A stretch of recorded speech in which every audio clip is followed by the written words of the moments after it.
Kusa ng sumuko si former Senator Bong Revilla sa matapos na mabalitaan na lumabas na ang kanyang arrest warrant at saan impang sangkot sa flood control projects ng DPWH.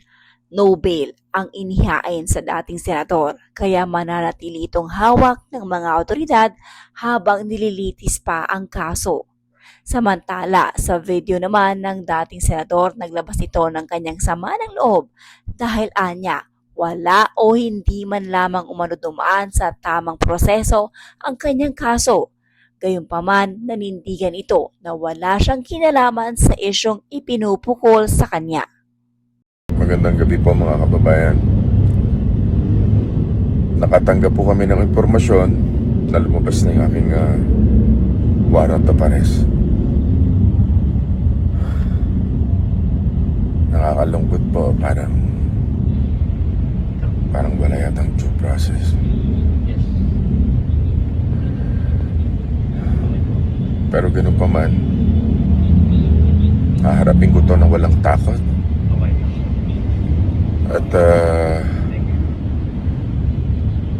alam kong hindi ako papabayaan ng Diyos dahil wala po akong kasalanan dito. Hilingin ko lang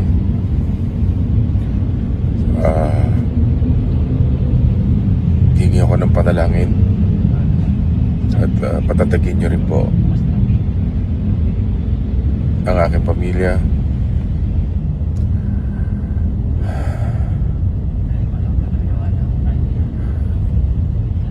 Hindi ko po may paliwanag kung ano yung nararamdaman ko sa totoo lang. Napakasakit po para sa akin at para sa aking pamilya.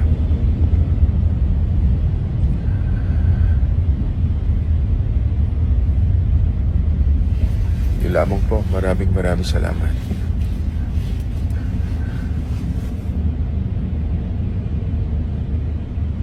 Alam ko hindi ako papabayaan ng Diyos.